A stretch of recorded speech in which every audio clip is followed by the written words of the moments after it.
7,500원짜리 짜장면 한 그릇에 배신감을 느끼는 사람들이 늘고 있습니다. 10년 전 4,500원이면 먹을 수 있었던 그 음식이 이제는 10,000원을 훌쩍 넘기고 맛은 편의점 컵라면만도 못하다는 말까지 나오죠. 문제는 가격만이 아닙니다. 동네마다 하나씩 있던 그 중국집들이 하나둘 문을 닫고 있거든요. 40년간 한국인의 소울푸드였던 짜장면이 지금 역사 속으로 사라지고 있습니다. 오늘은 이 충격적인 현실 뒤에 숨겨진 진짜 이유를 파헤쳐 보겠습니다. 먼저 숫자부터 보시죠. 2025년 서울 짜장면 평균 가격은 7,500원입니다. 전국에서 가장 비싼 수준이고 10년 전과 비교하면 무려 65%나 뛴 겁니다. 같은 기간 전체 물가는 23% 정도 올랐는데 짜장면은 그보다 3배 가까이 빠르게 올랐다는 얘기거든요. 그런데 정작 소비자들 반응은 어떨까요? 온라인 커뮤니티에는 이런 가격에 이런 맛이냐는 원성이 쏟아집니다. 배달 앱을 켜보면 상황이 더 명확해집니다. 짜장면 7,000원에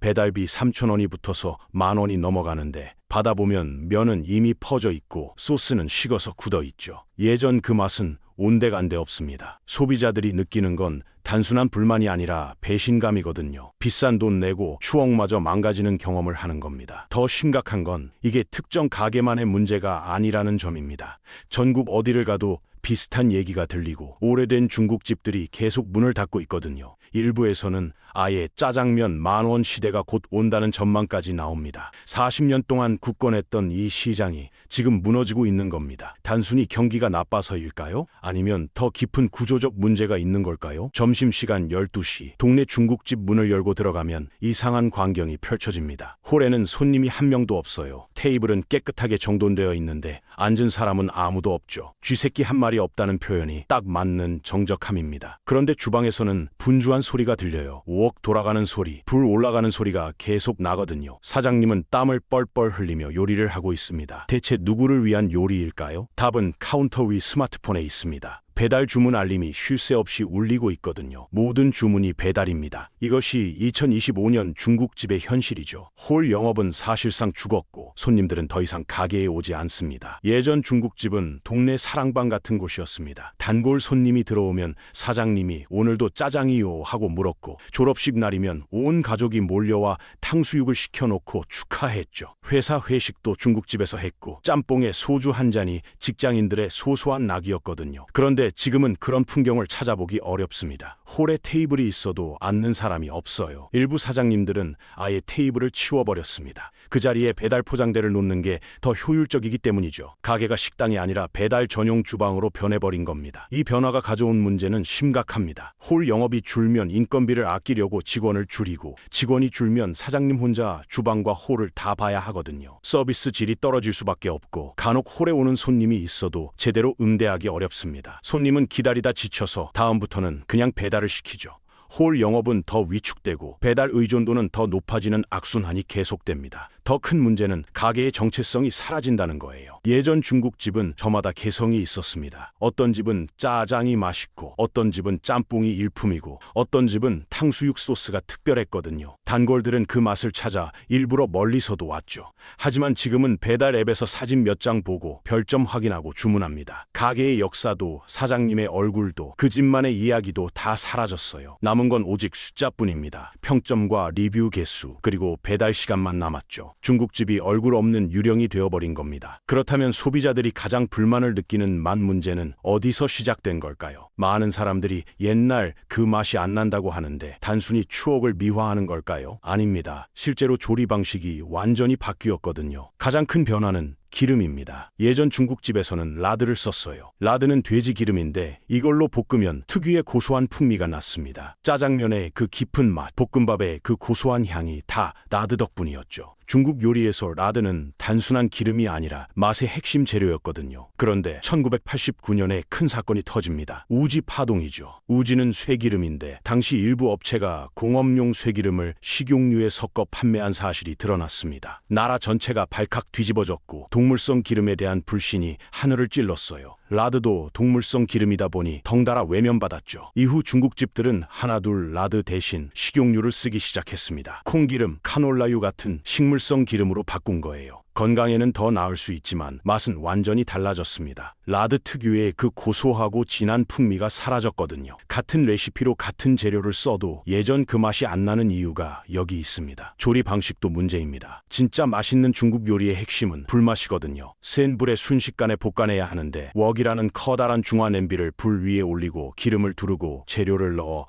빠르게 볶아야 합니다. 이 과정에서 재료 표면이 순간적으로 익으면서 특유의 불맛이 배어들죠. 중국어로는 워크헤이라고 부르는데 웍의 기운이라는 뜻이에요. 그런데 이렇게 볶으려면 주문이 들어올 때마다 일일이 조리해야 합니다. 시간도 걸리고 힘도 많이 드는데 배달 주문이 밀려들면 감당이 안 되거든요. 그래서 많은 가게들이 편법을 쓰기 시작했습니다. 미리 대량으로 볶아두는 거죠. 아침에 출근해서 춘장을 잔뜩 볶아놓고 주문이 오면 면만 삶아서 얹어 내보냅니다. 효율은 좋아졌지만 맛은 완전히 달라졌어요. 갓볶은 요리와 미리 볶아둔 요리는 차원이 다릅니다. 시간이 지나면 기름이 산화되거든요. 산화된 기름이 공기와 만나 변질되면서 식감이 죽고 향이 날아가는 겁니다. 소비자들이 받는 건 갓볶은 짜장면이 아니라 아침에 만들어둔 짜장 소스를 데워서 면에 얹은 거예요. 그렇다면 왜 사장님들은 이런 방식을 택하게 된 걸까요? 맛이 떨어지는 걸 사장님들도 당연히 알 텐데 말이죠. 답은 간단합니다. 그렇게 하지 않으면 살아남을 수 없기 때문이에요. 배달 앱 시대의 경제 구조를 들여다보면 이해가 됩니다. 이 구조가 마치 중세 봉건제처럼 플랫폼이 위에서 군림하고 자영업자가 아래서 조공을 바치는 형태거든요. 하루 매출 80만 원을 찍어도 통장에 남는 돈은 5만 원도 안 되는 경우가 허다합니다. 어떻게 이런 일이 가능할까요? 계산해 보겠습니다. 짜장면 한 그릇 가격 7,500원. 여기서 배달 앱 수수료가 빠집니다. 현재 배달 이민족과 쿠팡 이츠는 매출 구간에 따라 2%에서 7.88% 정도 중개 수수료를 받는데 표면적으로는 예전 9.8%보다 낮아진 것 같죠. 하지만 문제는 여기서 끝이 아닙니다. 실제 서울시가 조사한 결과를 보면 중개 수수료에 광고비와 배달비를 합치면 자영업자가 부담하는 총 비용이 주문 금액의 30%에서 40%에 달합니다. 7,500원짜리 짜장면 한 그릇을 팔면 2,250원에서 3,000원이 플랫폼과 배달비로 나가는 거예요. 재료비도 문제입니다. 밀가루, 채소, 고기 할 것 없이 다 올랐거든요. 짜장면 재료 중 양파는 5년 전보다 무려 116% 올랐고 춘장 가격도 예전의 2배입니다. 여기에 월세와 공과금, 인건비까지 더하면 남는 게 거의 없어요. 80만 원 매출에 순이익 5만 원.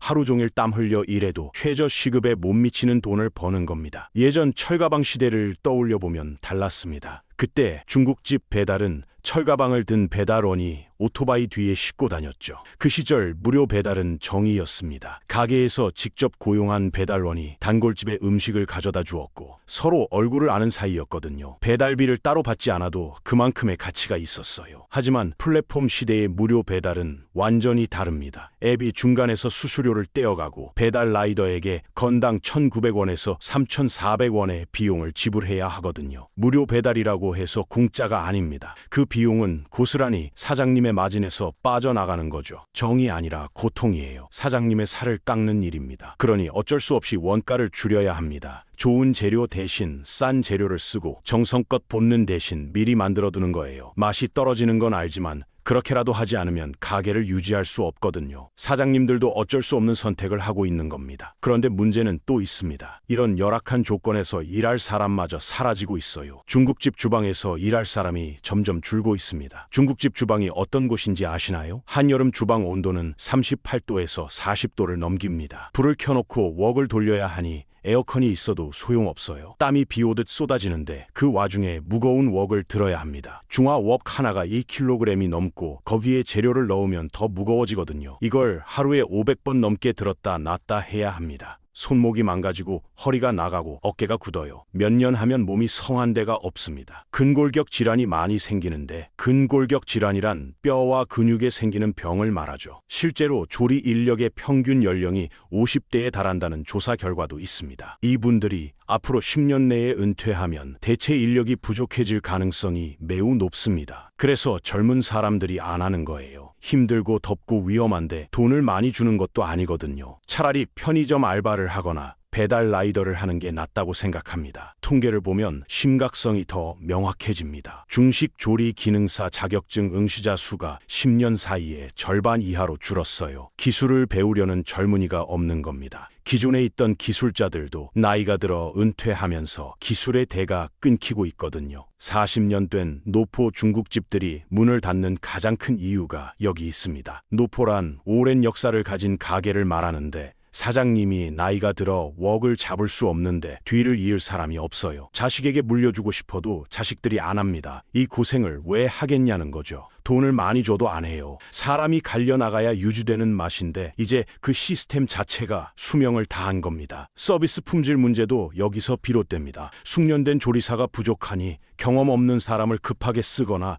사장님 혼자 다 해결해야 하거든요. 당연히 맛이 일정하지 않습니다. 어떤 날은 괜찮고 어떤 날은 엉망이에요. 손님 입장에서는 복불복이죠. 신뢰가 무너지는 겁니다. 2024년 우리나라는 역사상 처음으로 연간 폐업자가 100만을 넘었습니다. 그중 음식업 폐업률이 16.2%로 가장 높았고 창업 대비 폐업률도 85%를 넘어섰어요. 중국집도 이 흐름에서 예외가 아닙니다. 맛 저하와 경제적 압박 그리고 인력 부족 이 세 가지가 서로 맞물려 연쇄적인 위기를 만들고 있거든요. 그런데 이렇게 중국집이 흔들리는 사이 소비자들은 가만히 있지 않았습니다. 새로운 대안을 찾기 시작한 거예요. 바로 가정 간편식입니다. HMR이라고도 부르는데 영어로 허밀스먼의 약자입니다. 집에서 간편하게 조리해 먹는 음식이라는 뜻이죠. 마트 냉동 코너에 가보면 놀랍습니다. 중식 제품이 가득해요. 짜장면, 짬뽕, 볶음밥, 탕수육까지 유명 셰프의 레시피로 만든 제품들이 쏟아져 나오고 있거든요. 가격은 5,000원 안팎으로 배달 짜장면의 절반도 안 됩니다. 맛은 어떨까요? 여기서 흥미로운 역전 현상이 벌어집니다. 소비자들 사이에서 배달 짜장보다 냉동이 더 맛있다는 평가가 나오는 거예요. 냉동식품 기술이 비약적으로 발전했기 때문입니다. 냉동 중식은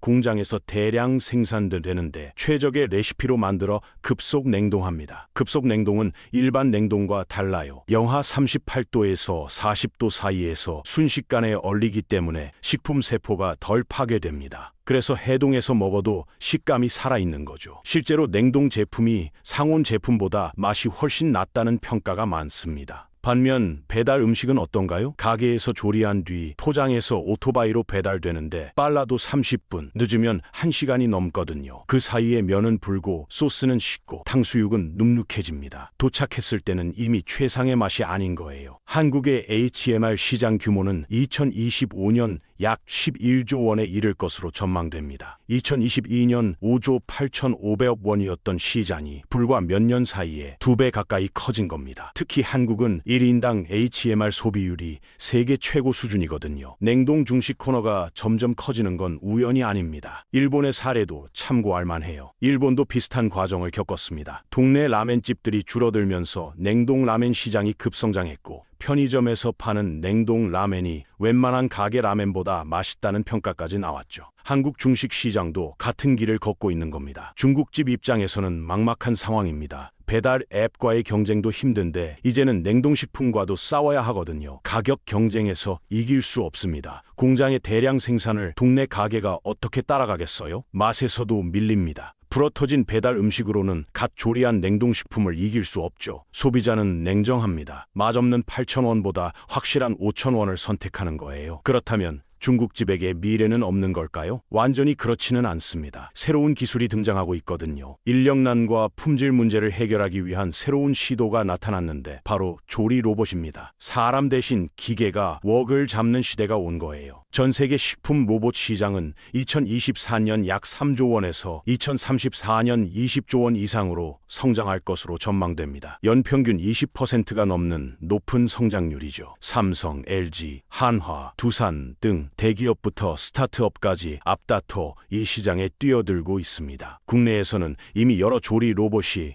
실제로 판매되어 사용되고 있어요. 로보테크의 쿡보 셰프는 한식, 식, ing식, 일식, 양식 등 100여 종의 음식을 자동으로 조리할 수 있고, 크레오 코리아의 에이트 키키는 특수 코팅된 회전 웍으로 시간당 최대 120인분 이상을 볶아냅니다. 만다린 로보틱스의 로봇은 유명 요리사의 조리 영상 3,000개를 분석해 레시피에 적용했는데, 로봇이 볶은 음식에서 불맛이 난다는 평가까지 나오고 있어요. 장점은 분명합니다. 지치지 않고 하루 종일 500번이고 1000번이고 똑같은 동작을 반복할 수 있거든요. 사람처럼 힘들어하거나 집중력이 흐트러지지 않습니다. 맛도 균일합니다. 매번 같은 조건으로 조리하니까 어제 먹은 짜장면과 오늘 먹은 짜장면 맛이 똑같아요. 복불복이 사라지는 겁니다. 인건비도 줄어들고요. 사람 한 명 고용하는 비용으로 로봇 한 대를 리스할 수 있습니다. 리스란 장비를 빌려 쓰고 월 사용료를 내는 방식이죠. 물론 단점도 있습니다. 아직 초기 단계라 투자 비용이 만만치 않아요. 동네 영세 중국집이 도입하기는 어렵습니다. 또 기계가 낼 수 있는 맛에는 한계가 있거든요. 숙련된 요리사의 감각, 그날그날 재료 상태에 따른 미세한 조절, 이런 건 아직 로봇이 완벽하게 재현하지 못합니다. 하지만 기술은 계속 발전하고 있어요. 이미 교촌치킨, BHC 치킨 같은 프랜차이즈에서는 튀김 로봇을 도입해 운영 중이고, 학교 급식소에서도 국탕 로봇, 볶음 로봇이 조리 종사원의 힘든 업무를 대신하고 있습니다. 역설적인 상황이죠. 사람 냄새가 사라진 주방에서 오히려 맛은 더 균일해졌습니다. 정성이 담긴 손맛 대신 데이터가 담긴 기계 맛. 이것이 우리가 맞이할 새로운 중국집의 모습입니다. 기술이 전통을 대체하는 시대가 왔습니다. 불편하지만 외면할 수 없는 현실이에요.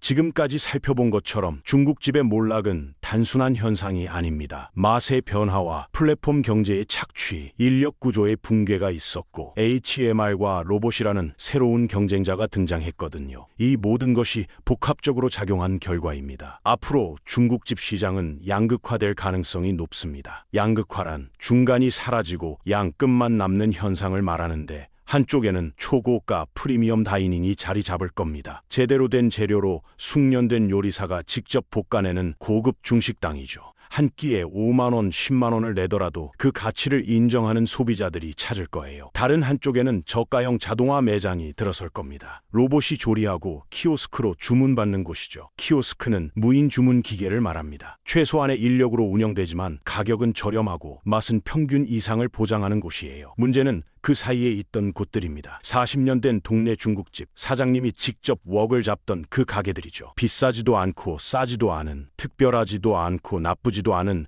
그 중간 지대가 사라지고 있습니다. 어린 시절 졸업식 날 온 가족이 둘러앉아 탕수육을 시켜 먹던 그 중국집, 이삿날 새 집에서 처음 시킨 짜장면, 야근하고 늦게 들어와 혼자 시켜 먹던 볶음밥, 그런 추억의 장소들이 하나둘 문을 닫고 있거든요. 이것은 단순한 폐업이 아닙니다. 한 시대의 막이 내리는 거예요. 우리가 사랑했던 그 동네 중국집은 이제 역사 속으로 사라지고 있습니다. 슬프지만 거스를 수 없는 시대의 흐름이죠. 시장은 변하고 소비자의 선택도 변합니다. 적응하는 곳은 남고 변화하지 못하는 곳은 사라지는 게 냉혹한 현실입니다. 다만 우리가 할 수 있는 건 있습니다. 아직 남아있는 진짜 가게들을 기억하고 찾아가는 거예요. 주방장이 직접 웍을 잡고 주문이 들어올 때마다 갓 볶아주는 곳 말이죠. 그런 가게가 여러분의 동네에 아직 남아있나요? 있다면 한번 찾아가 보시는 건 어떨까요? 그 가게가 문을 닫기 전에 말입니다. 오늘 우리는 중국집의 몰락이라는 현상 뒤에 숨겨진 구조적 원인들을 살펴봤습니다. 라드의 실종과 미리 볶기 방식이 맛을 바꿨고, 배달 앱의 수수료 구조가 이 이윤을 갉아먹었으며,